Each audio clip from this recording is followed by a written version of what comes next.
बिस्मिल्लाहिर्रहमानिर्रहीम। अस्सलामुअलैकुम friends, welcome back to my channel.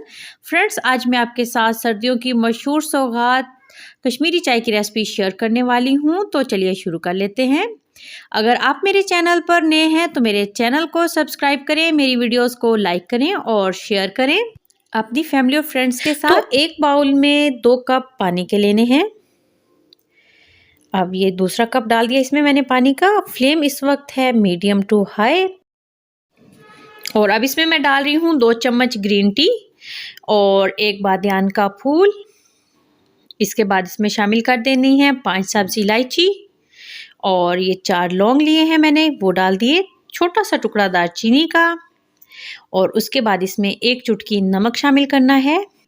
2 से 3 चुटकी के बराबर इसमें बेकिंग सोडा शामिल कर देना है और हाई फ्लेम पे इसको पका लेना है 5 मिनट के लिए अच्छे से। तो ये देखिए, चम्मच चलाते हुए इसको अच्छे से फेंटते हुए पका लेना है। तो 5 मिनट हो गए इसको पकाते हुए। अब इसमें 1 कप ठंडा पानी का डाल देना है और इसके साथ मज़ीद इसको 5 मिनट हाई फ्लेम पे पका लेना है। साथ मुसलसल चम्मच हिलाते रहना है। तो बस ये देखिए, इसकी क्वांटिटी भी कम हो गई है हाई फ्लेम पे पकते हुए। तो ये कहवा छान लेना, ये रेडी हो गया। अब बर्तन में मैं डाल रही हूँ यहाँ पर 2 कप दूध के। तो ये 2 कप शामिल कर दिए दूध के। और अब इसमें शामिल करना है 1.5 चम्मच चीनी। तो ये चीनी भी शामिल कर दी इसमें। और 2 चम्मच यहाँ पर मैं शामिल कर रही हूँ milk powder. Milk powder totally optional है, लेकिन अगर आप शामिल करेंगे तो जिस तरह बड़े होटल्स रेस्टोरेंट्स वगैरह में कश्मीरी चाय मिलती है, इसका जायका बिल्कुल वैसा हो जाएगा। बहुत ही ज़बरदस्त और खुशबूदार ये चाय बनकर तैयार होगी। तो बस ये देखिए, दूध में उबाल आ गया है। अब इसमें मैं शामिल कर दूंगी थोड़ा सा कटा हुआ पिस्ता बादाम और इसके साथ भी मज़ीद 1 मिनट के लिए इसको पका लेना है।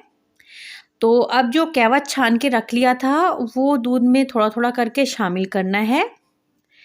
जितना हमें रिक्वायर्ड कलर चाहिए होगा उतना कहवा शामिल कर देंगे। तो बस ये देखिए, बहुत ही प्यारा सा पिंक कलर आ गया। और ये देखिए, ज़बरदस्त सी झटपट सी 15 से 20 मिनट के अंदर ये कश्मीरी चाय बनकर तैयार हो चुकी है। आप ये रेसिपी लाजमन ट्राई कीजिएगा। और ये देखिए, पिस्ता बादाम भी ऊपर थोड़ा सा डाल दिया। तो बस अब मिलते हैं न्यू रेसिपी के साथ। अल्लाह हाफिज़।